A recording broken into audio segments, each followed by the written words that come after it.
지난주에 이어서 계속해서 우리 로마서 말씀 같이 함께 살펴보겠습니다. 여러분들께서는 지금 제가 공유하고 있는 화면은 다 잘 보이고 계시죠? 네, 제가 이렇게 지금 공유하고 있는 화면 안 보이시는 분들은 말씀해 주시면 또 감사하겠습니다. 우리는 지금 지난주까지 무슨 내용을 함께 나눴냐면 이 5장 후반 부분, 그렇죠? 5장의 이제 절반 중에 마지막 후반 부분을 보고 있는데요. 지난주 우리가 잠깐 나눴던 내용만 잠깐 살펴보고 오늘 마저 이어서 지난주 내용에 이어서 함께 말씀을 좀 살펴보고자 합니다. 우리는 지난주에 그 말씀을 통하여서 정죄와 칭의의 관계에 대해서 좀 살펴봤습니다. 몇 장이냐면 5장 16절의 말씀이었어요. 5장 16절을 잠깐 함께 보시면 제가 읽어드릴게요. 또 이 선물은 범죄한 한 사람으로 말미암은 것과 같지 아니하니 심판은 한 사람으로 말미암아 정죄에 이르렀으나 은사는 많은 범죄로 말미암아 의롭다 하심의 이름이니라. 제가 지난주가 약간 조금 어려운 내용이었지만 또 여러분들께서 다 이렇게 잘 이해를 해주셔서 잘 넘어간 내용입니다만은 잠깐 다시 되짚어 보면은 한 사람이 정죄에 이르는 과정이 16절에 있습니다. 이 정죄는 누가 하시는 거냐면 하나님이 하시는 정죄죠. 그렇죠? 이 세상에서 정죄할 수 있는 것은 오직 하나님 한 분뿐이시죠. 이 정죄에 이르는 과정을 보게 되면 한 사람의 범죄가 나옵니다. 누구의 범죄죠? 아담의 범죄입니다. 그렇죠? 아담이 범죄를 하게 되고 그 아담의 범죄에 뒤따라서 무엇이 들어오게 되냐면 하나님의 심판이 들어오게 됩니다. 하나님의 심판으로 아담은 에덴 동산에서 쫓겨났죠.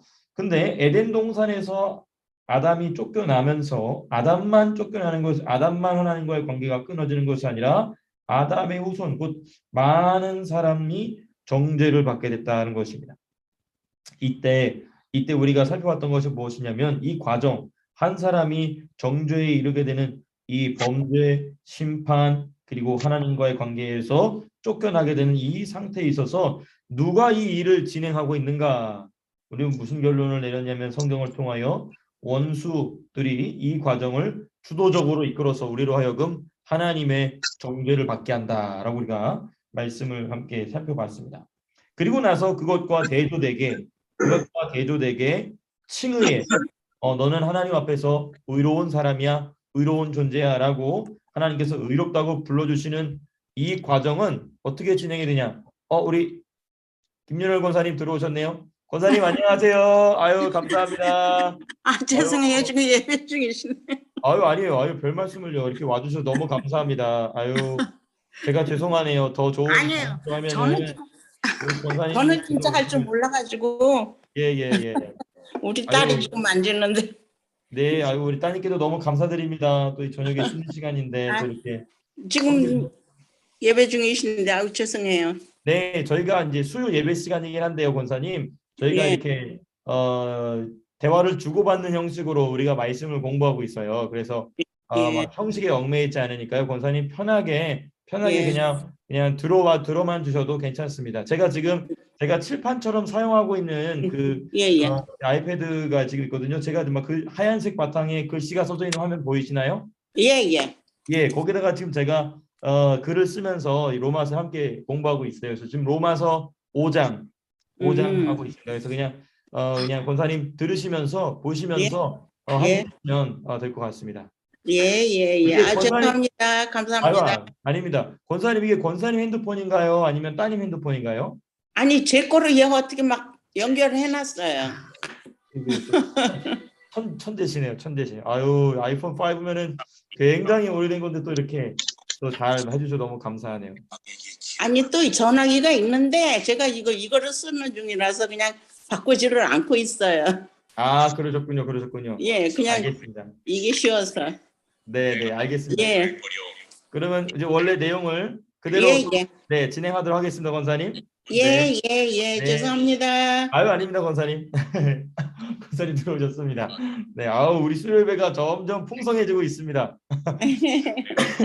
자, 우리가 지난주에 집중해서 살펴봤던 내용 중에 하나는 무엇이었냐면 어떤 한 사람이 하나님 앞에 정죄를 받아서 너는 죄인이다라는 이 과정보다도 더 중요한 과정은 무엇이냐면 그 죄인이라고 하나님 앞에 정죄된 사람이 너는 더 이상 죄인이 아니고 하나님 앞에 의로운 사람이다라고 부르심 받게 되는 이 과정, 이 과정이 이제 아주 중요하다. 우리가 함께 살펴봤습니다. 첫 번째는 뭐였냐면 많은 사람의 범죄가 일단 존재해야 됩니다.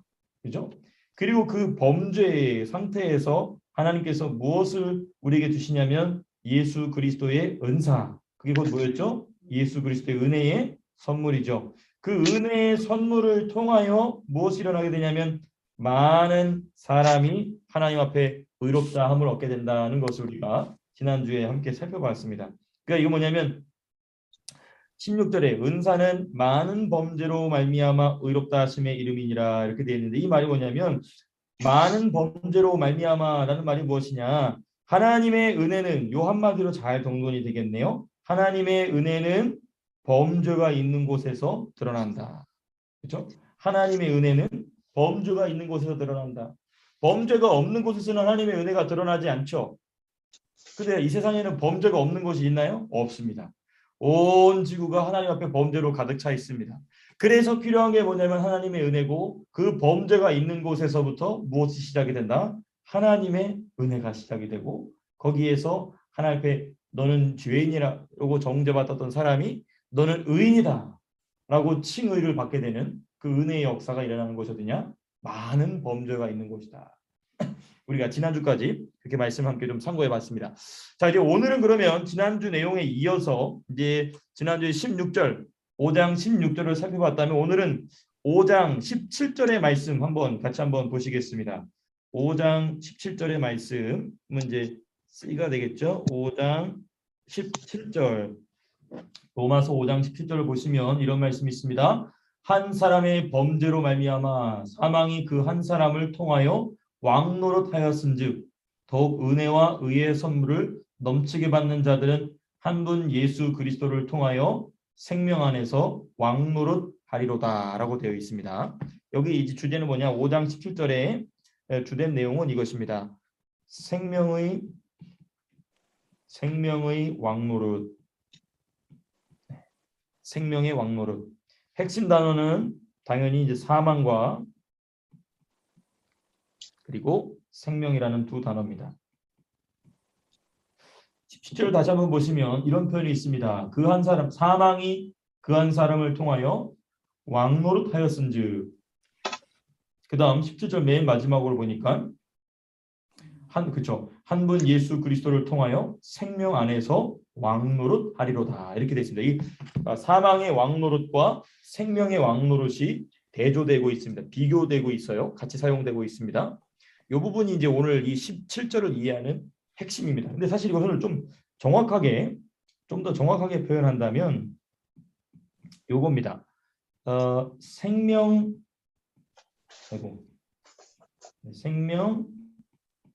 안에서 왕노릇이다. 표현이 약간 다르죠. 사망은 사망이 본인이 왕이 됩니다. 근데 생명은 무슨 일을 하게 되냐면 저와 여러분들로 하여금 뭐가 되게 하냐면 왕이 되게 한다는 말이에요. 그래서 다시 한번 보십시오. 17절 가만히 보십시오.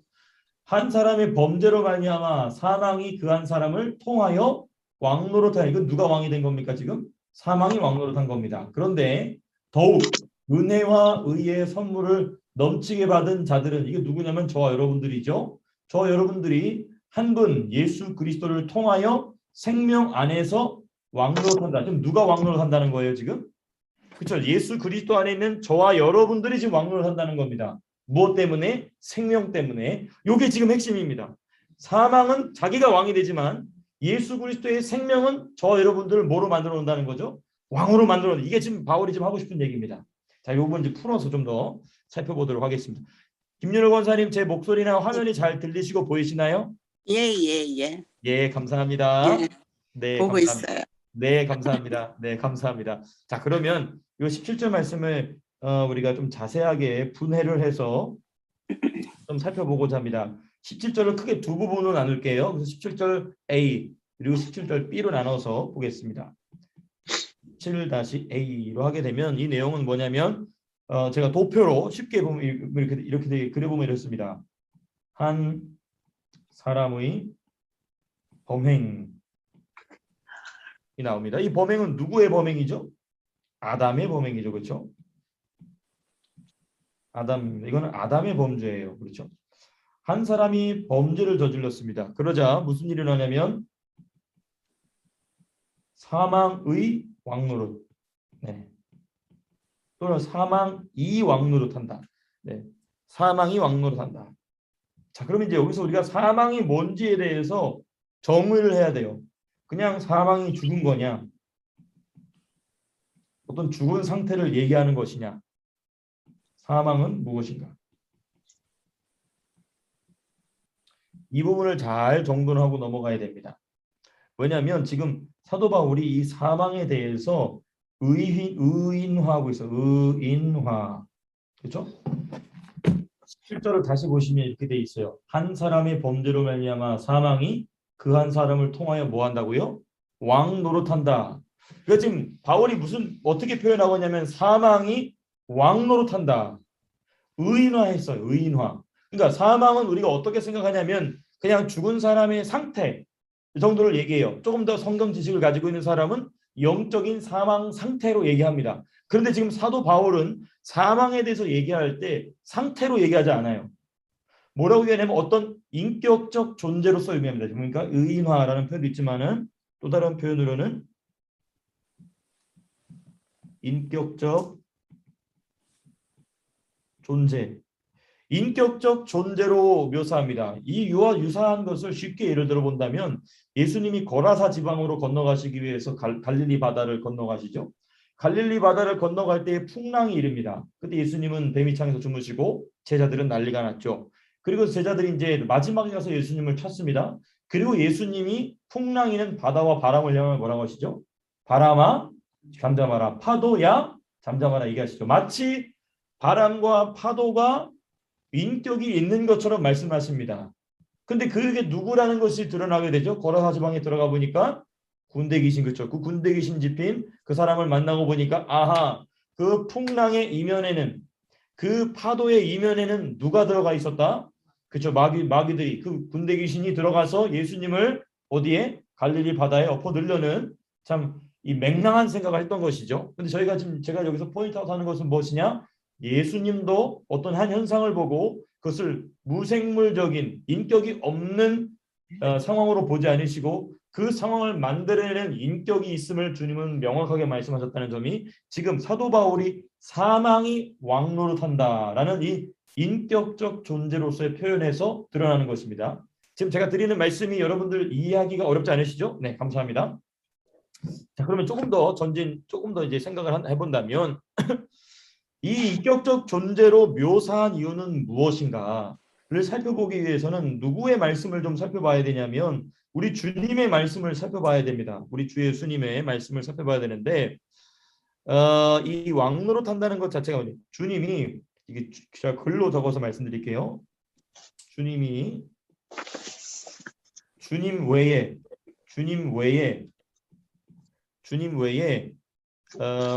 어떤 존재에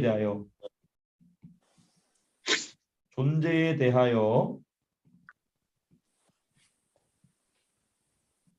왕이다, 왕으로 부르신 사례가 있어요. 유일한 사례입니다. 우리 주님의 입에서 어떤 한 존재를 향하여 왕이다 라고 말씀하신 유일한 사례가 있습니다. 그게 어디냐면 우리가 좀 성경을 찾아봤으면 좋겠는데요. 어디냐면 그쵸, 바알세부기로 일단 요한복음입니다. 요한복음 12장 31절 제가 화면에 지금 찾아드릴게요. 요한복음 여러분 각자 성경으로 찾아보셔도 괜찮습니다. 요한복음 12장 31절을 보시면 자, 제가 읽어드릴게요. 요한복음 12장 31절 이런 말씀이 있습니다. 이제 이 세상에 심판이 이르렀으니 이 세상에 무엇이 쫓겨나리라? 임금이 쫓겨나리라. 임금이 뭐죠? 왕입니다. 이 세상의 임금이 누구죠? 사탄입니다. 주님이 지금 어떤 한 인격적인 존재 중에 이 지구상의 우주 안에 존재하는 모든 존재 중에 예수님 외에 성도들 외에 왕이라고 부른 존재는 누가 유일하냐면 이 사탄이 유일합니다. 근데 여기서 끝나는 게 아니에요. 사도 바울도 역시 동일한 얘기를 합니다. 어디냐면 고린도후서입니다. 고린도후서 4장 4절 말씀. 제가 찾아드릴게요. 각자 찾아보셔도 괜찮습니다. 고린도후서 4장 4절 말씀 보시면 사도 바울은 이 세상 임금을 뭐라고 얘기했냐면 제가 읽어드리겠습니다. 고린도후서 4장 4절입니다. 그 중에 이 세상 신이 믿지 않는 자들의 마음을 혼미하게 하여, 여기 보니까 사도 바울이 뭐라고 얘기하고 있습니까? 마귀를, 사탄을 세상의 신이다라고 얘기하고 있어요. 또 하나 더 있습니다. 이 존재 그럼 전부 다 뭡니까? 이 세상 임금, 이 세상 신은 누구죠? 사탄입니다. 자, 지금 제가 지금 진행하고 있는 내용은 뭐냐면 사도 바울이 로마서 5장 17절에서 얘기하고 있는 사망이 왕노릇한다라고 얘기했을 때 사망을 인격화해서 인격체가 있는 것처럼 인격체로서 부른 이유가 뭐냐? 이 사망이 곧 무엇이다? 지금 사탄이라는 얘기입니다. 아주 너무 중요한 내용입니다. 그러니까 이 사망은 무엇이냐? 곧 이 사탄이라는 것이죠. 그러니까 지금 로마서 5장 17절에서 말하고 있는 사망은 우리가 통념적으로, 그렇죠? 일반적으로 생각하는 어떤 죽은 상태를 얘기하고 있는 게 절대 아닙니다. 죽은 상태를 얘기하는 게 아니에요. 죽은 상태가 어떻게 왕노릇하겠습니까? 죽은 상태에 우리가 계속 그것에 노예된 상태가 있는 게 아니거든요. 그러니까 뭐냐면 어떤 인격인데 이 인격은 어떤 존재냐면 바로 우리의 원수이자 주님의 원수인 사탄이라는 것입니다. 그러니까 이것을 사망이란 단어를 사탄으로 바꾸면 이해가 훨씬 빠릅니다. 17절을 보시면 한 사람의 5장 17절입니다. 로마서 한 사람의 범죄로 말미암아 사탄이 그 한 사람을 통하여 왕노릇하여, 그러면 이해가 훨씬 빠르시죠. 근데 바울이 여기서 사망이란 단어를 사용한 이유는 무엇이냐면 예수님의 생명에 대한 얘기를 강조하기 위해서 사탄이란 단어를 지금 사망이란 단어로 바꿔서 사용한 것입니다. 여기까지 여러분들 제 설명이 잘 이해가 되셨나요? 네.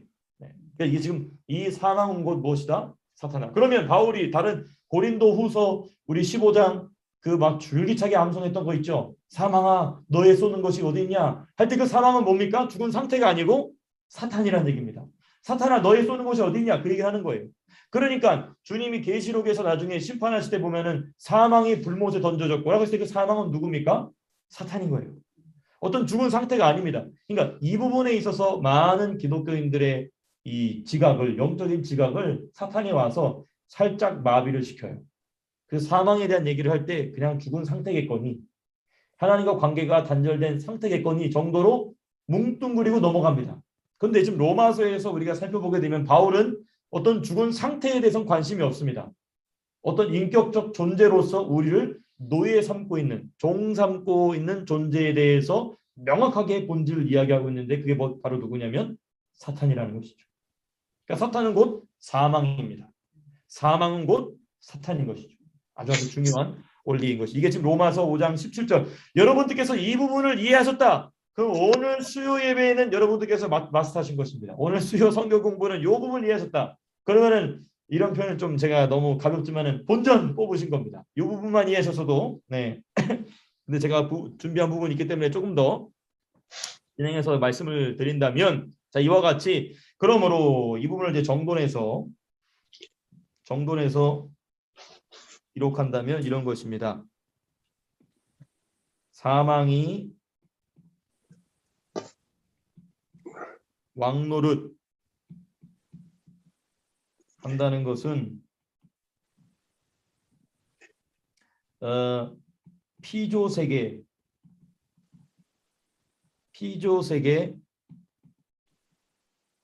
전체가 누구의 다스림을 받는 것이다?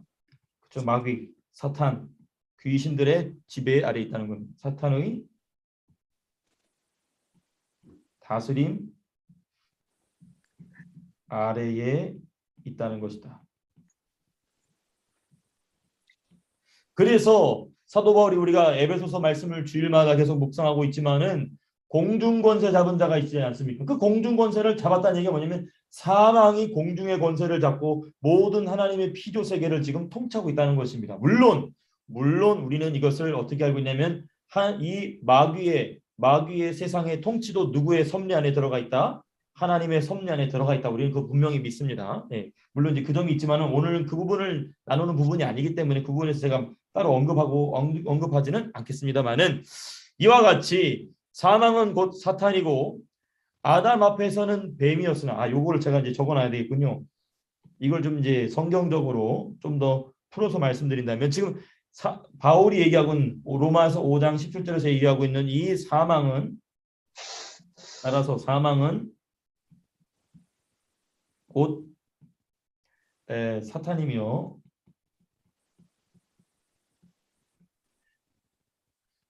아담 앞에서는 그죠? 이 에덴 동산 아담 앞에서는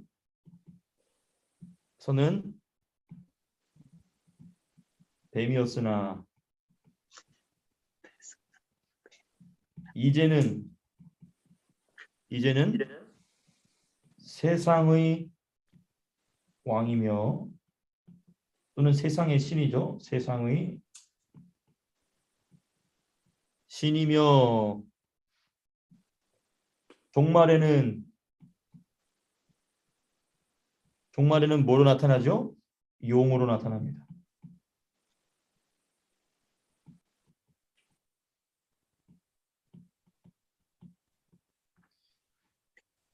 이 부분이 지금 사도 바울이 얘기하고 있는 사망이 그 사람을 통하여 세상을 통하여 왕노릇한다라는 말에 아주 중요한 의미. 혹시 더 잘 안 보이시는 부분 있으신가요, 원장님? 네, 종말에는 용으로 나타날 존재. 뱀의 모습으로 있었어요. 뱀의 모습으로 연약한 모습으로 실제적으로 연약합니다. 실제적으로 연약한데 누가 거기에 넘어가서 아담이 거기에 넘어가게 되고 이 세상 신이 돼 버렸고 이 세상 신이 된 이 뱀이 이제는 종말에는 뭐로 나타난다고요? 대가리가 7개가 있는 용으로 나타나게 된다는 것이죠. 그 용을 향하여 대적할 수 있는 유일한 세력은 어디다? 주 예수 그리스도의 몸된 교회밖에 없다. 그래서 이 로마서 공부를 이렇게 지금 벌써 몇 주째입니까? 우리 교회 개척하고 나서 지금 주구장창 공부했는데 지금 이제 5장 나오거든요. 왜 그러고 있느냐? 이것을 우리가 명확하게 알아야 마지막 때에 주님께서 그 용을 대적할 수 있는 용사들을 이런 교회들 하나님 말씀에 깊이 담겨서 하나님이 어떤 분이신지 그리고 우리가 싸워야 될 용의 권세가 어떤 권세인지를 아는 자들을 주님이 찾으신다는 것입니다. 많이 필요 없어요. 주님이 사용하실 소수면 충분합니다. 주님이 사용하실 소수면 충분해요. 여기는 나이도 관계없습니다. 성별도 관계없습니다. 뭐 경험도 관계없어요. 주님의 말씀에 정통한 자들. 그래서 오늘 이 말씀 너무나 중요합니다. 로마서 5장 17절 사도 바울이 밝히고 있는 이 사탄의 본질 곧 사망으로 나타나고 있는 이 사탄의 본질을 꿰뚫는 것이 저와 여러분들에게서 너무나 중요한 일이다. 특별히 이 요즘 이 중국 폐렴으로 우한 폐렴으로 난리가 나는 이 시대 가운데에 하나님이 찾으시는 용사들은 이런 하나님 말씀의 담금질을 통하여서 하나님 앞에 준비가 된다는 것이죠. 자, 근데 우리가 가슴이 벅찬 것은 이렇게 하나님께서 사탄의 비밀, 사망의 비밀만 밝혀놓으신 것이 아니라 더 나아가서는 생명의 비밀 또한 우리에게 가르쳐 주시고 계신다는 점입니다. 이제 우리가 지금 17절 말씀을 보고 있는데요. 17-B입니다. 우리는 지금 17-A를 살펴봤죠. 이제 17-B입니다. 17절에 이제 후반절을 볼 텐데요. 여기에는 후반절에는 보시면 은혜와 의에 넘치는 선물이 핵심입니다.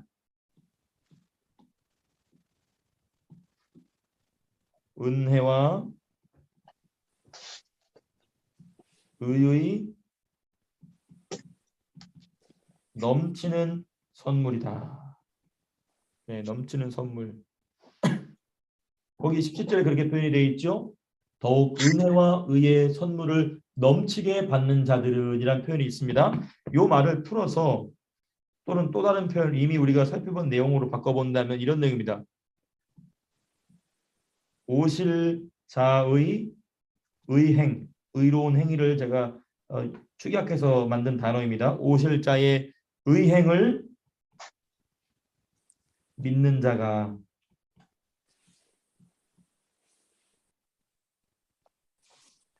받을 선물이죠.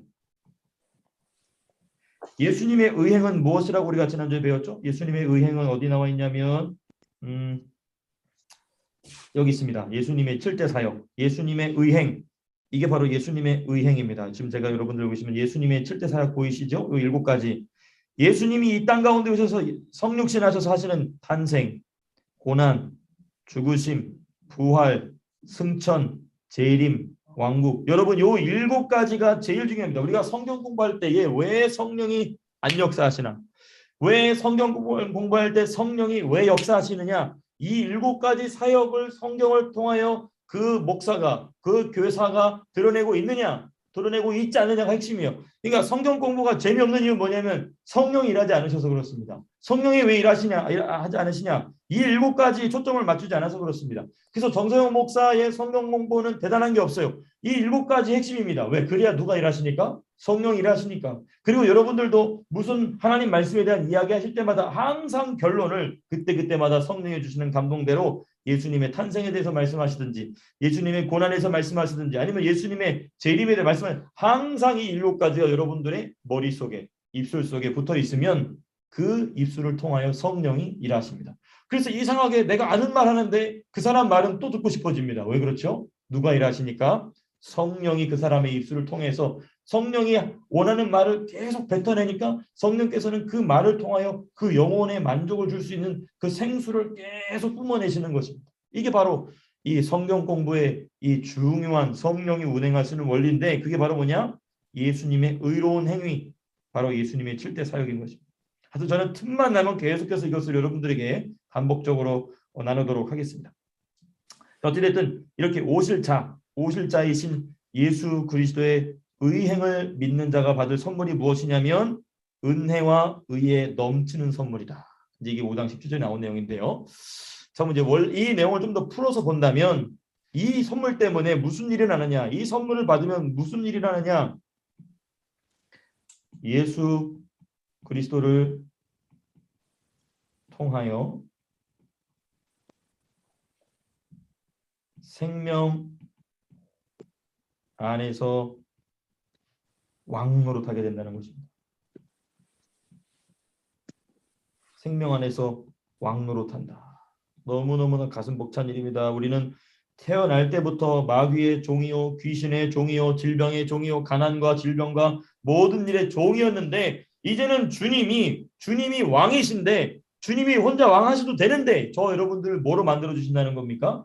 왕으로 만들어 주신다는 거죠. 이게 너무나 귀한 원리입니다. 우리가 이것은요 구약 성경에서부터 나오는 원리예요. 예를 들어 보시면 이스라엘 백성이 애굽에서 몇 년 동안 종로로 타냐면 430년 동안 종로로 탑니다. 그리고 우리 주님이 은혜를 주셔서 모세라는 하나님의 사람을 보내셔서 이 이스라엘 백성들을 어디로 꺼내시죠? 가나안으로 보내십니다. 그래서 가나안으로 가서 가나안에서 뭐가 되게 하시죠? 왕이 되게 하십니다. 거기 있는 모든 이방 족속들을 다 우리가 새벽 예배 때 우리가 이제 사사기가 들어갔는데 그게 뭐냐면 여호수아 끝난 뒤에 뭐냐면 이제 너희가 왕이라는 얘기입니다. 너희가 나를 대신할 왕, 내일 새벽 예배에 나눌 내용이지만 너희가 왕이다. 우리가 그런 표현이 있죠. 한국어 표현하면 섭정왕이라고 있지 않습니까? 섭정왕. 왕이 먼 곳에 출타를 나갔을 때에 대리자를 세워서 대신 왕을 하는 겁니다. 섭정왕. 저와 여러분들이 섭정왕이 되는 겁니다. 평생 뭐였는데? 종이었는데. 마귀의 노예였고 죄의 노예였고 질병의 노예였고 가난과 질병의 노예였는데 이제는 저 여러분들 주님 뭐로 만드신다는 거죠? 왕으로 만드신다는 겁니다. 누굴 통하여? 한 분 예수 그리스도를 통하여. 너무너무나 중요합니다. 예수님을 통하여. 예수님이 왕이신데 그러니까 예수님은 겸손의 왕이에요. 본인 혼자 왕하셔도 되는데 저 여러분들을 예수님의 수준을 올려서 왕으로 만들어 주신다는 것입니다. 신약 성경에 보니 구약 성경에 보니까 너희를 신이라 하지 않았느냐 이 말씀이 어디였죠? 이 말씀 어디 있었는데 너희를 신이라 하지 않았느냐. 어디 말씀 갑자기 생각나는데 기억이 안 나네요. 너희를 신이라. 우리 곽 집사님 혹시 기억이 나시나요? 네. 이럴 때는 꼭 제가 신이라. 요한복음이네요. 요한복음 10장 34절이네요. 예수께 이르실 때 너희 율법에 기록된 바 내가 너희를 뭐라 하지 않았느냐? 신이라 하였노라 하지 아니었느냐. 놀랍죠. 그러니까 마귀의 노예요, 사탄의 노예요, 죄의 노예가 될 수밖에 없는 저 여러분들을 생명 안에서 왕이 되게 하실 뿐만 아니라 심지어 신의 방불한 자로까지 만들어 주시고자 하시는 게 바로 누구의 마음이다? 우리 예수님의 마음이라는 것이죠. 그 얘기를 지금 사도 바울이 깊이 있게 지금 로마서 5장 17절에서 이야기하고 있는 것입니다. 자, 원래 내용으로 돌아와서 제가 이렇게요 해야 될 내용을 하지 않고 준비한 내용 밖으로 지금 얘기한다는 것은 지금 무엇인가 성령이 여러분들에게 하시고 싶은 말씀이 있을 때인 것 같아요. 항상 꼭 이렇습니다. 준비한 내용에서 좀 이렇게 밖으로 샌다고 하면 지금 저 얘기가 성령이 뭔가 하시는 얘기구나라고 들어주신다면 대단히 감사하겠습니다. 원래 내용으로 돌아와서 이 은혜와 의에 넘치는 선물로 말미암아 저와 여러분들이 생명으로 말미암아 왕노릇하게 된다라는 얘기를 좀 더 풀어서 살펴보면 이거는 대조해서 봐야 됩니다. 왜냐하면 사도 바울도 대조해서 얘기하고 있기 때문에 사망의 왕노릇, 사망의 왕노릇은 곧 누구의 왕노릇이냐면 사탄의 왕노릇이죠. 네. 우리가 좀 벌써 살펴본 내용이지만 그래서 이것은 피조 세계와 그리고 모든 사람 안에서 그렇죠? 네. 누가 사탄이 사망이 그렇게 왕노릇 한다는 것이죠. 그래서 이것을 이미 나눈 내용이지만 정돈을 하기 위해서 제가 기록한다면 사탄의 종이 되는 것입니다. 노예 상태가 되는 것이죠. 어디에 가장 잘 나와 있냐면 에베소서 우리가 이미 주일에 나눈 말씀이죠. 한 10주 전 정도에 이 에베소서 2장 1절에서부터 3절. 그렇죠? 에베소서 2장 1절에서 3절 보시면 찾아보셔도 괜찮지만은 일단은 제가 몇 가지를 정돈해 드리자면 사람이 사망의 종노릇 하고 있는 사탄이 우리의 왕노릇 할 때의 상태가 뭐냐? 첫 번째 육체와 마음의 원하는 대로 하는 것입니다. 이게 첫 번째 스텝이에요. 첫 번째 스텝입니다. 누가 왕 되었을 때 사탄이 사망이 저 여러분들이 왕 되었을 때 첫 번째 스텝입니다. 두 번째 스텝은 뭐냐? 육체의 욕심으로 넘어갑니다. 육체의 이거는 굉장히 말초신경적인 그렇죠? 살인하거나 또 음행을 하거나 아주 그 육체를 직접적으로 자극하는 그 욕심으로 빠져들게 되고 곧 그것이 무엇을 만들어내냐면 이 세상의 풍조를 만들어냅니다. 그리고 이 세상의 풍조는 누구로부터 나온 거냐면 공중권세 잡은 자다.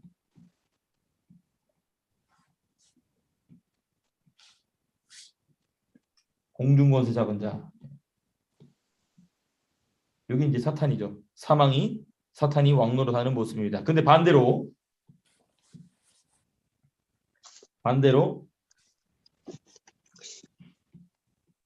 생명의 왕노릇 그거 말한다면 누구의 왕노릇이냐면 신자의 성도의 왕노릇이라는 얘기입니다. 정돈해서 말씀드린다면 신자가 무엇을 향하여 신자가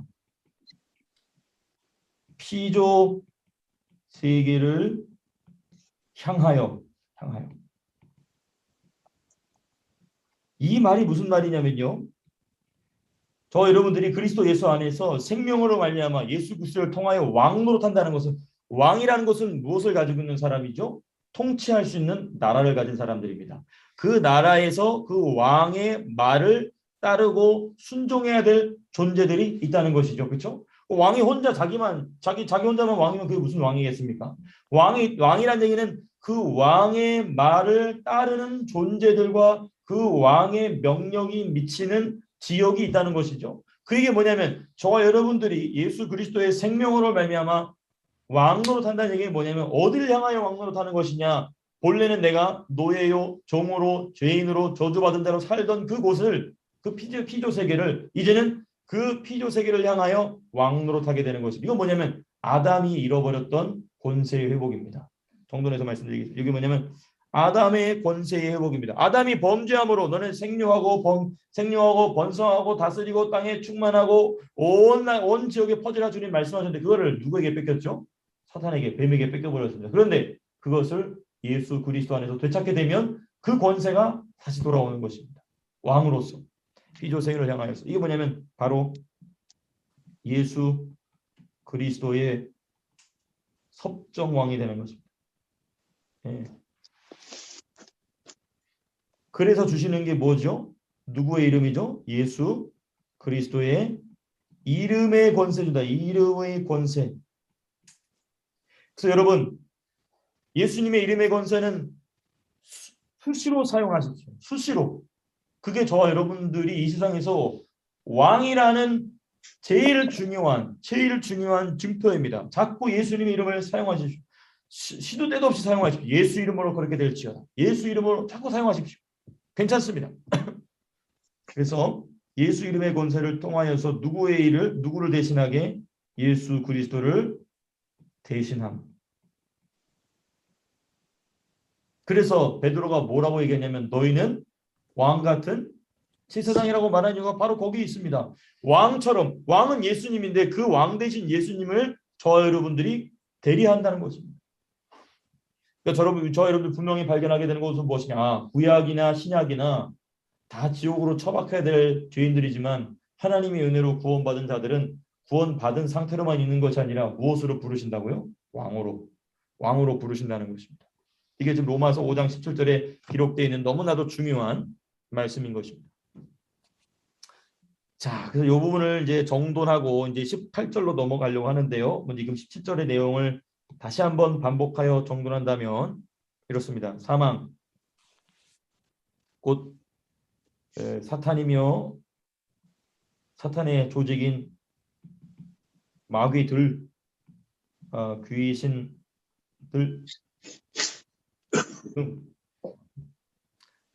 사망은 사람을 종으로 노예로 삼지만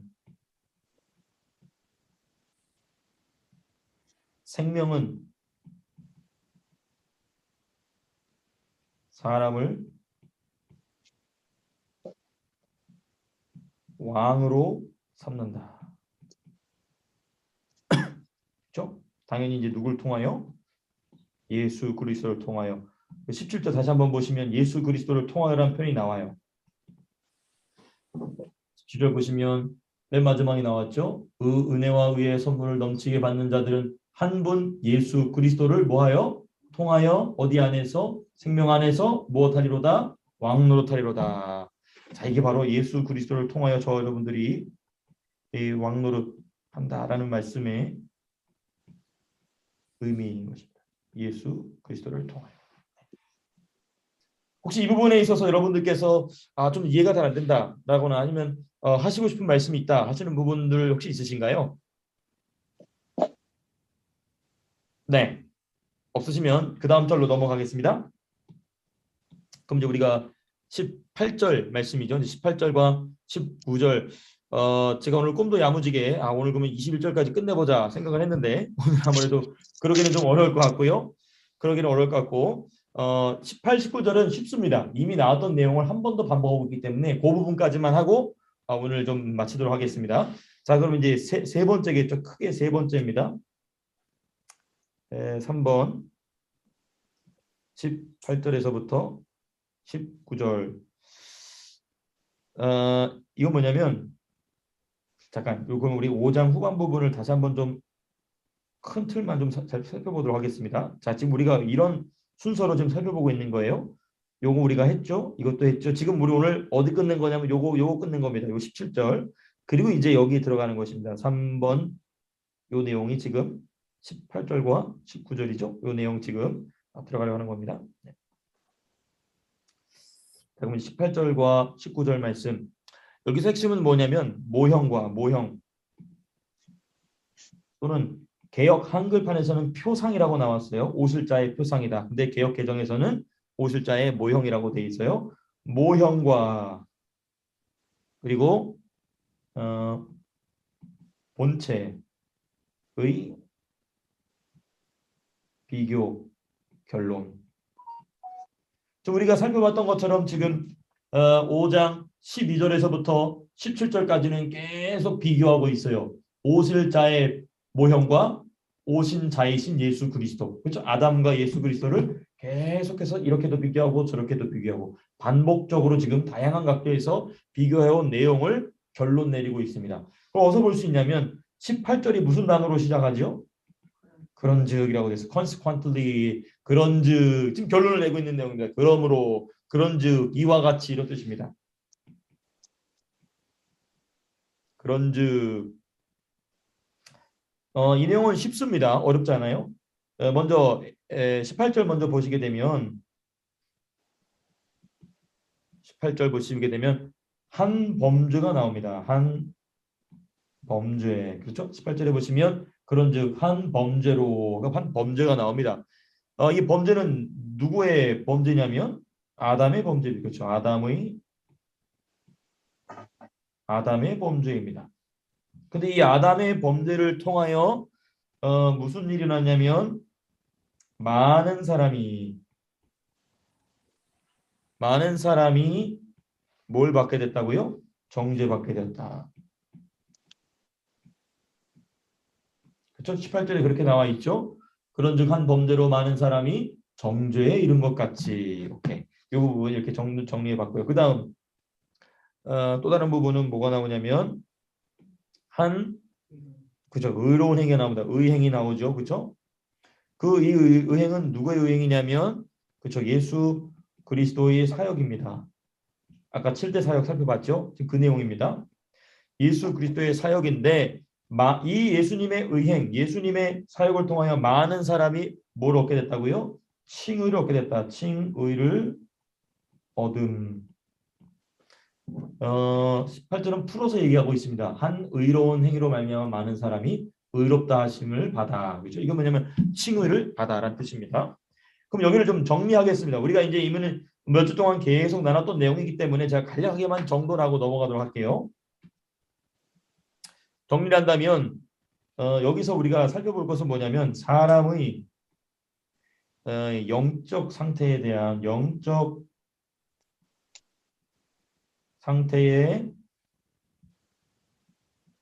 대한 묘사의 변화가 있어요. 지난주에도 잠깐 나눴던 내용인데요.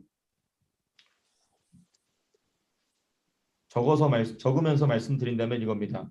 먼저 우리가 12절을 보시면 무슨 말이 있냐면 사망이 어떤 사람에게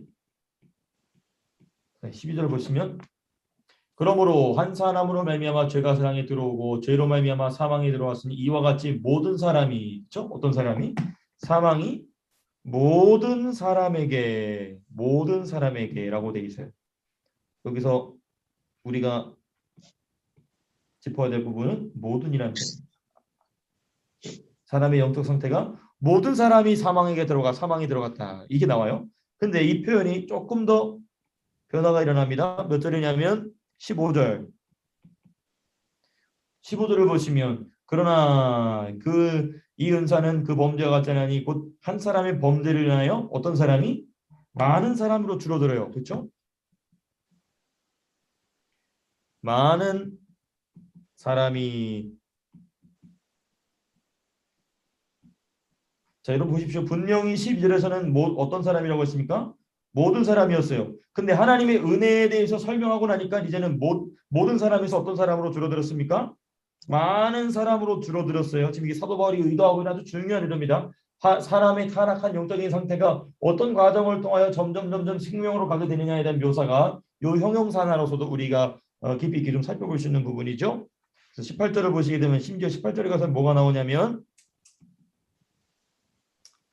18절 우리가 보시게 되면 많은 사람이 의롭다 하심을 받아 어디에 이르렀느니라 생명에 이르렀느니라 표현합니다. 많은 사람이 의롭다 하심을 받아 생명에 이르렀다. 생명에 이르게 됨. 핵심은 여기죠. 근데 많은 사람이 어디로 갔다고요? 생명에 이르게 됐다. 요게 이제 우리가 이 18절을 통하여서 살펴볼 수 있는 내용입니다. 자, 그 다음에 이제 19절 말씀입니다. 19절 말씀.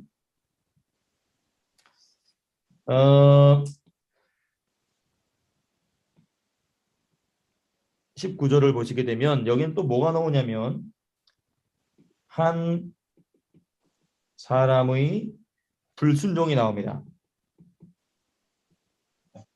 그렇죠? 19절을 보시게 되면 5장 19절 한 사람이 순종하지 아니함으로. 그래서 쉬운 단어로 묶으면 불순종이죠. 그와 대조적으로 한 사람의 뭐가 나옵니까? 순종이 나옵니다. 그렇죠? 그러니까 불순종과 순종이 대조되고 있습니다. 당연히 이 불순종은 누구의 불순종이냐면 아담의 불순종입니다. 아담. 근데 이 불순종은 무엇을 의미하냐면 중요합니다. 언약 파기입니다. 파기. 언약 파기예요. 하나님과 맺은 언약. 최초로 인간이 하나님이 사람과 맺은 언약이 뭐냐? 너는 선악을 알게 하는 나무 열매는 먹지 말라. 그게 뭐냐면 이 선악과를 먹지 않음으로써 하나님은 조물주, 창조주이시고 나는 뭐입니다? 피조물입니다. 라는 고백이에요. 그죠? 근데 그 언약을 파기한 거죠.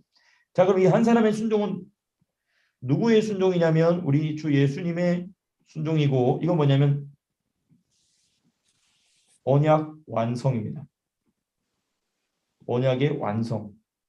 언약을 지키는 정도가 아니고 언약의 보존 정도가 아니고 언약을 완전히 완성하시는 분이 바로 예수님이고 그 예수님의 순종이 그래서 저와 여러분들에게 큰 의미, 중요한 의미를 갖고 있다는 것입니다. 왜냐하면 언약을 파괴함으로 무슨 일이 일어나냐면 많은 사람이 죄인 되었다. 그렇죠? 19절에 그렇게 나와 있죠. 한 사람이 순종하지 아니함으로 많은 사람이 뭐가 된 것 같이? 죄인이 된 것 같이. 자, 그런데 우리 주 예수님이 순종하심으로 언약을 완성하셨어요. 율법을 완성하셨습니다. 뭐냐? 이 일을 통하여서 무엇이? 많은 사람이 의인됩니다. 의인됨.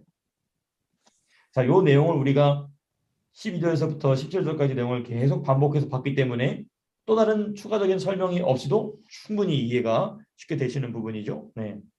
이게 지금 이제 18절과 19절에서 이야기하고 있는 내용입니다. 이제 생각보다 좀 빨리 끝났기 때문에 제가 결론까지 오늘 해보도록 하겠습니다. 괜찮으시죠? 이제 8시가 조금 넘었기 때문에 네, 그럼 우리 결론까지 한번 가보도록 하겠습니다.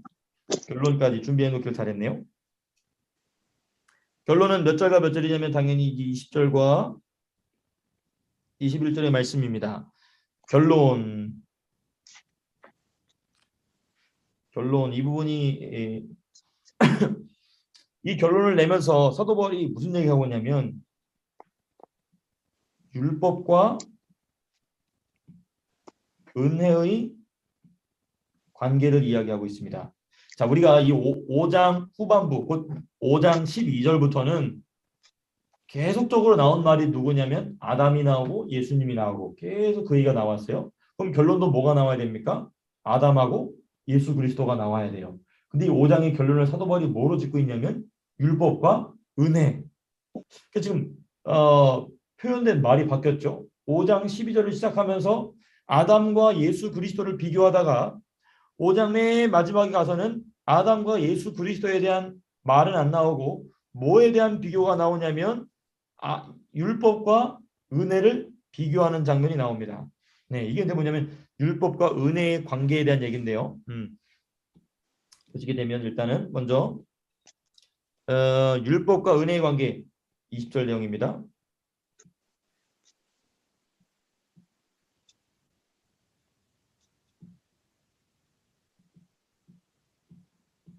율법과 은혜. 여기서 보시면 이제 이 내용을 좀 살펴보시면 먼저 이렇게 나눌 수 있습니다. 첫 번째 부분은 20절이 참 어떻게 보면 어려울 수 있는데 우리가 이미 살펴본 내용이라 그렇게 어렵지 않습니다. 율법이 들어온 곳은 범죄를 더하게 하려 함이라. 그러나 죄가 더한 곳에 은혜가 더욱 넘쳤나니. 우리 이거 지난주에 이미 살펴본 내용인데요. 자, 먼저 이 첫 번째 절반 부분 먼저를 보시게 되면 율법이 들어온 것은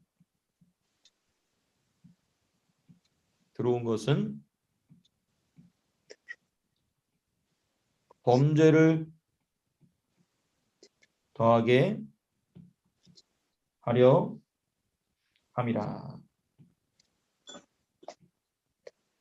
이 말이 무슨 말일까요? 이게 오늘의 저 여러분들이 토론의 주제입니다. 시간이 조금 저기 하지만 그래도 쉽게 말하면 이게 뭐냐면 율법이 범죄를 늘어나게 한다는, 영어로는 늘어난다라는 표현에서 increasing이라는 단어를 사용하고 있어요. 늘어나게 한다는 말의 의미가 무슨 말일까요?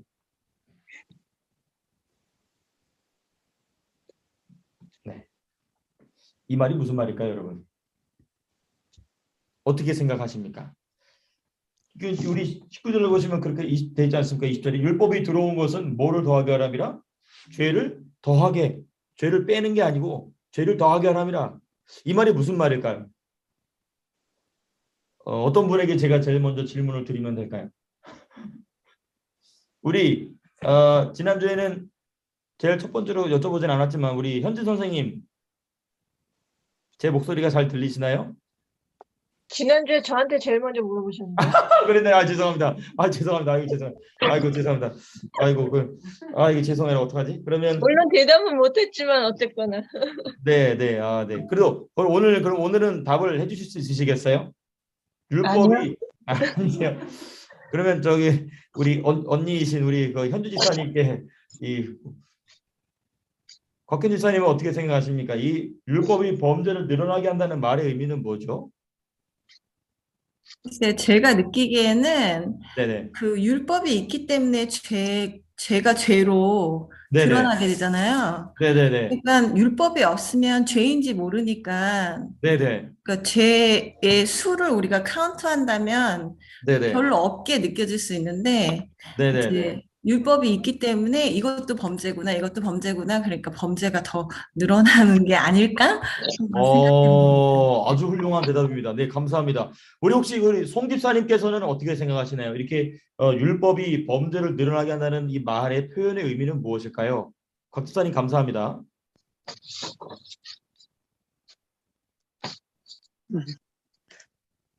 율,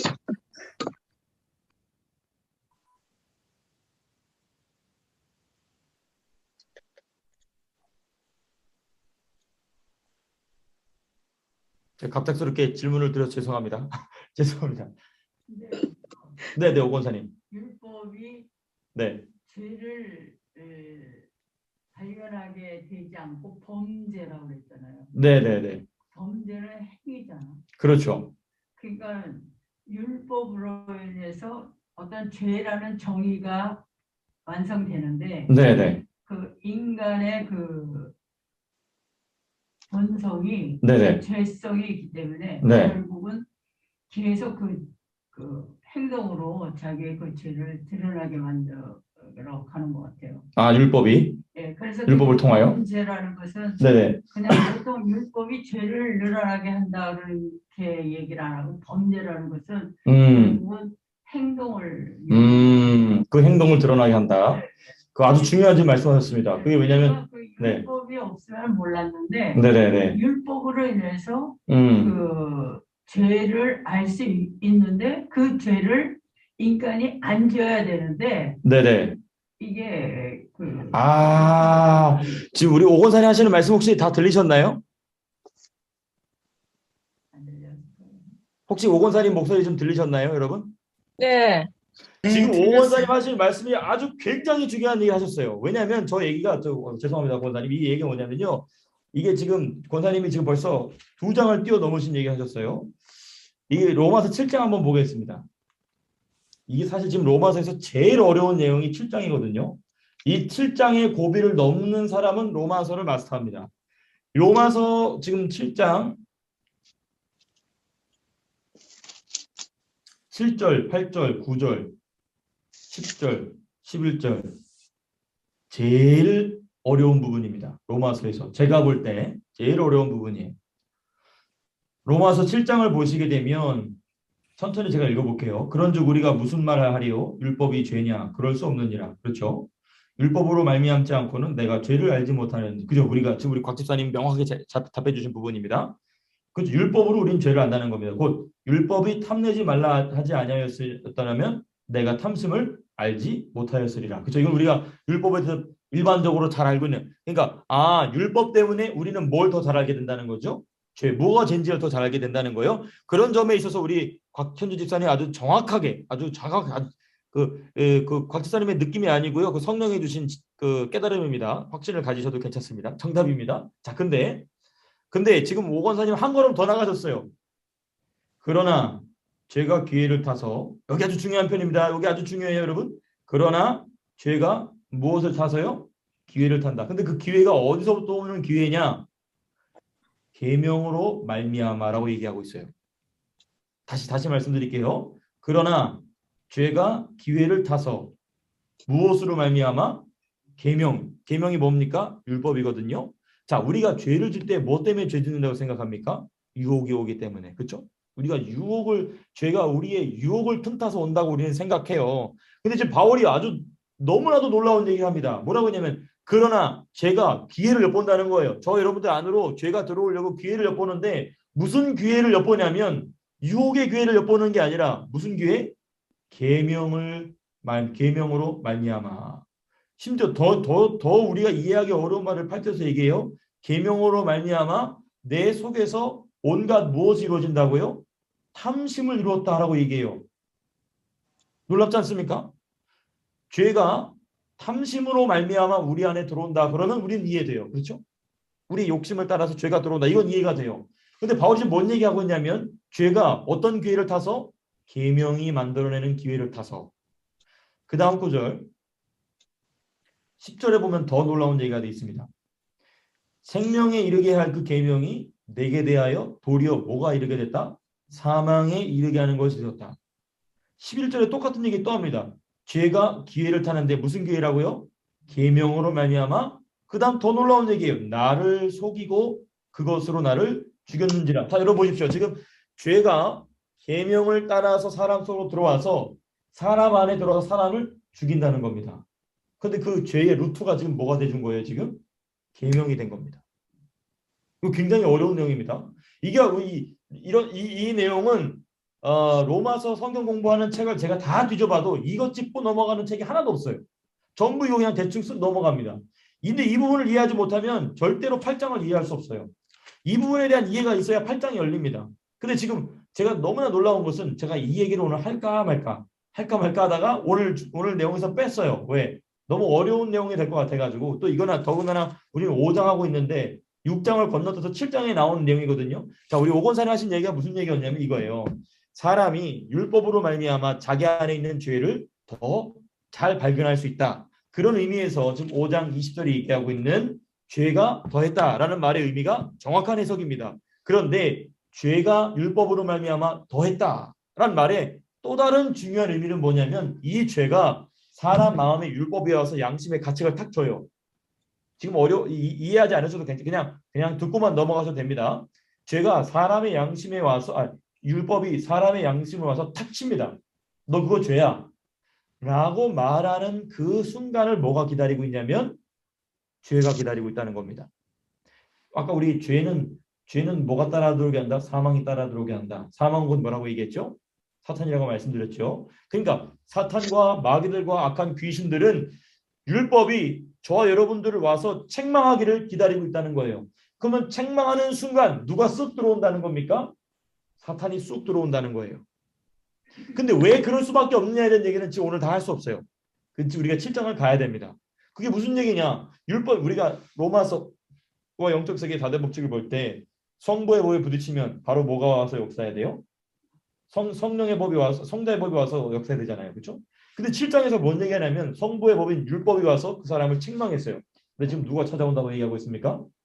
마귀가 찾아온다. 그리고 나서 바울이 로마서 7장 마지막에 뭐라고 얘기합니까? 오라 나는 뭐한 자로다? 곤고한 자라고 얘기해요. 그리고 나서 8장이 어떻게 시작이 됩니까? 8장에 뭐라고 얘기하냐면 그러므로 이제 그리스도 예수 안에 있는 자에게 결코 뭐가 없나니?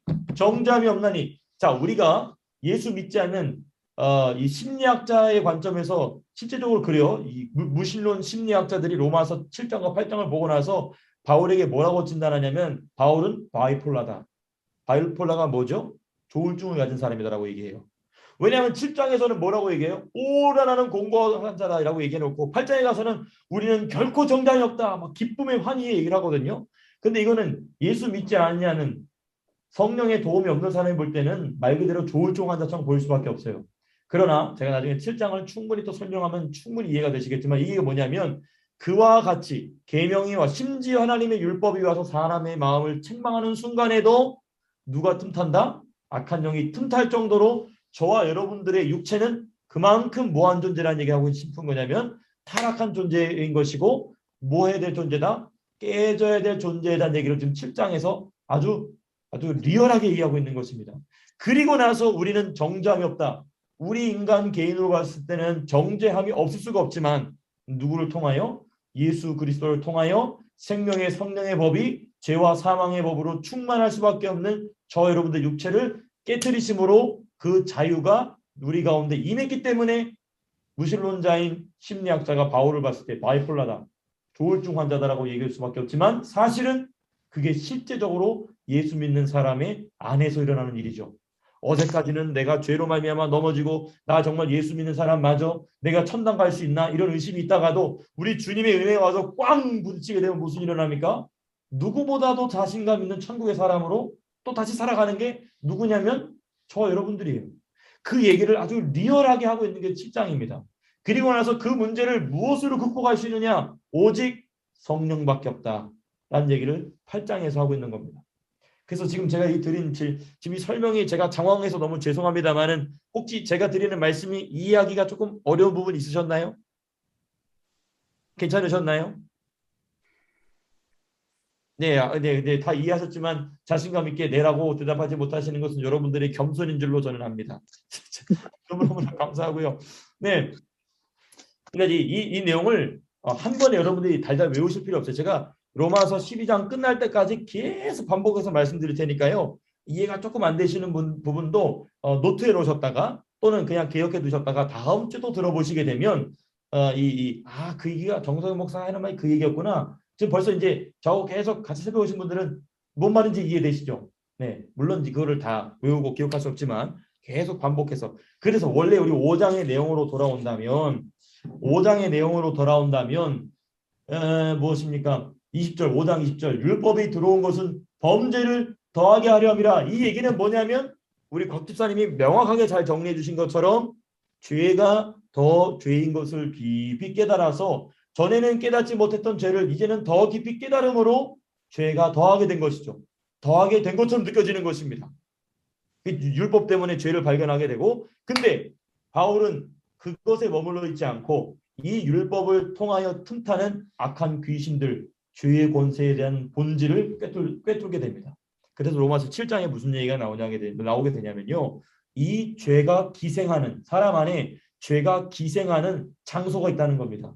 그 장소가 뭐냐? 우리의 자아라는 겁니다. 그래서 그 자아를 깨트려야 우리로 하여금 그 죄가 우리 안에 율법으로 말미암아 이 틈타는 것을 멈추게 한다는 것입니다. 그래서 우리의 자아가 깨진다. 그래서 갈라디아서 2장 20절에 나는 사도 바울이 뭐라고 얘기하냐면 내가 그리스도와 함께 십자가에 못 박아 죽었다. 그리고 고린도 전서에 보면은 나는 날마다 뭐하노라? 죽노라. 난 날마다 죽노라. 그리고 또 무슨 얘기냐면 우리 산자를 죽음에 넘김은 항상 우리 산자를 죽음에 넘기음이라는 표현이 나와요. 왜 그러냐? 그게 왜 중요하냐? 그 자아가 죽어야 율법이 와서 때릴 때에 누가 틈타지 않으니까? 마귀가 틈타지. 죄가 틈타지 않으니까. 근데 그게 깨지지 않으면 하나님의 율법이 와서 부딪혀요. 그럼 누가 틈탄다? 성령이 일하시는 게 아니라 누가 틈탄다고요? 마귀가 틈탄다. 사탄이 틈탄다. 죄가 틈탄다는 거예요. 그래서 죄가 더 악해지는 겁니다. 그런데 자아가 깨지면 하나님의 율법이 와서 때리게 되면 무슨 일이 일어나느냐? 성령이 와서 일하신다는 겁니다. 그러므로 나에게는 결코 정죄함이 없습니다라는 이 고백이 날마다 나오게 되는 겁니다. 그래서 자아가 깨지는 게 중요한 것이죠. 저 여러분들의 자아가 깨지는 것이 그래서 중요하다. 단순히 성질 부리고 단순히 의심하고 단순히 내가 불안한 마음을 감추기 위한 정도가 아니고 굉장히 본질적으로 들어가는 것이죠. 왜 우리는 죄의 문제를 해결할 수가 없는가? 왜 우리는 악한 영들에게 늘 시달리며 살아가는가? 왜 늘 머리는 혼미한가? 내 생각은 왜 혼미한가? 내 몸은 항상 왜 질병으로 가득한가? 이런 의심과 걱정과 염려가 있을 수밖에 없는 이유는 뭐다? 죄가 기생하는 자아가 여전히 견고하기 때문에. 그러나 그 자아가 깨지면 더 이상 귀신들이, 더 이상 죄들이 기생할 장소가 사라져 버리는 거예요. 그러므로 저는 죄를 더 이상 안 짓는 상태가 된다는 게 아닙니다. 사람일 때 실수할 수 있어요. 죄 질 수 있어요. 그러나 그 죄에 대해서 율법이 책망할 때에 누가 일하신다고요? 성령이 일하신다는 겁니다. 사탄이라는 것이 아니라 무엇이 깨지게 되면 자아가 깨지. 그게 로마서 7장의 주제입니다. 그 로마서 7장의 주제를 위해서 준비 동작하고 있는 게 6장이에요. 그래서 6장을 잠깐 보시게 되면 다음 주 얘기지만 중요한 6장의 주제는 3절에 있습니다. 3절 보시면 이렇게 되어 있습니다. 무릇 그리스도 예수와 합하여 세례를 받은 우리는 그의 죽으심과 합하여 세례를 받은 줄 알지 못하냐. 이게 뭐냐면 우리는 세례를 통하여서 예수님과 연합한다는 거예요. 예수님과 연합해서 예수님과 죽어야 된다. 그리고 나서 7장 얘기를 하는 겁니다. 그러니까 6장과 7장이 바로 싹 이해되시죠? 그러니까 6장에서 지금 사도 바울이 왜 세례와 연합하여 우리가 새로 예수님과 연합하여서 예수님의 살아나심과 연합했으면 그의 무엇과도 연합해야 된다? 죽으신 것. 자, 우리가 순서상으로 생각하면 예수님의 죽으심이 먼저예요? 예수님의 살아나심 먼저입니까? 죽으심이 먼저죠. 왜냐하면 예수님이 죽으셔야 살아나시니까. 사도 바울은 그걸 순서를 바꿔버려요. 6장 2절 보십시오. 3절 보십시오. 예수와 합하여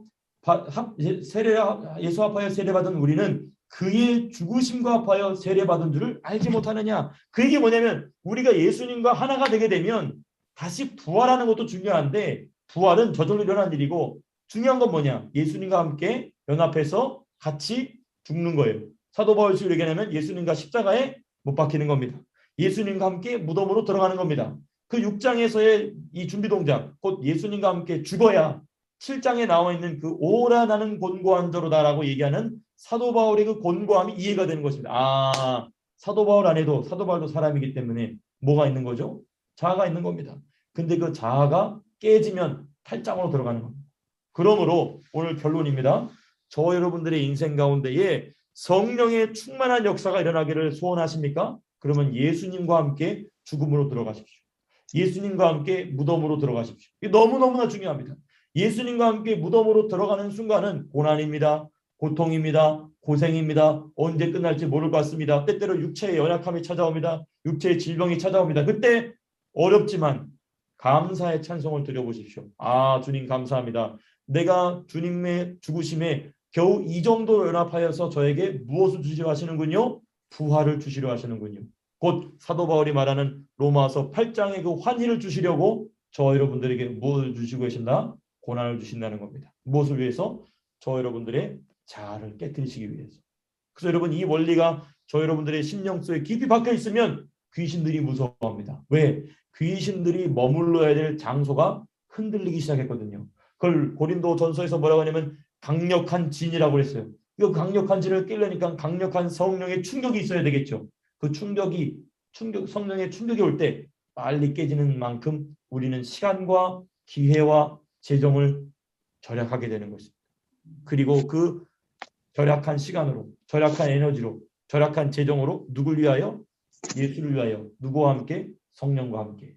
그게 이제 그래서 여러분 로마서 8장이 로마서의 분기점이에요. 그래서 1장부터 7장까지는 이 내용을 쭉 얘기하고 로마서 8장부터 마지막까지는 전부 성령의 법 아래서 누리는 자유가 뭔지에서 상당한 분량으로 얘기하고, 그러니까 바울이 로마서를 쓴 가장 핵심의 목적은 이 로마서 8장 이후에 성령의 법의 삶에 대한 얘기를 하고 싶은 거예요. 그래서 그 준비 동작을 7장까지 어렵지만 계속 나가다가 이 과정 가운데 성령의 법 안으로 들어간 사람 이런 자유를 누린다는 얘기가 8장, 9장, 10장, 11장 12장 무려 5장을 통하여서 얘기하고 있는 것입니다. 절반 가까이. 이게 진짜 사도 바울이 하고 싶은 얘기고 주님이 저와 여러분들 향한 마음인 줄로 믿습니다. 이게 바로 성령의 법의 그래서 우리 교회 이름이 리버티 힐인 게 뭐냐면 그 로마서 8장에 나온 얘기입니다. 성령께서 주시는 자유가 선포되는 언덕이다. 그래서 자유의 언덕, 리버티 힐. 제가 이 교회 이름을 받고 제가 몇 번 말씀드렸지만은 눈물 흘리면서 춤췄어요. 눈물 흘리면서 춤추고 야 그렇구나. 이 교회를 이렇게 세우려 하시는구나. 그래서 저는 저 여러분들을 통하여서 성령께서 이 자유를 선포하시는 언덕으로 저 여러분들의 인생을 사용하실 수 있게 되기를 주님의 이름으로 축복합니다. 제가 기도하고 마치겠습니다.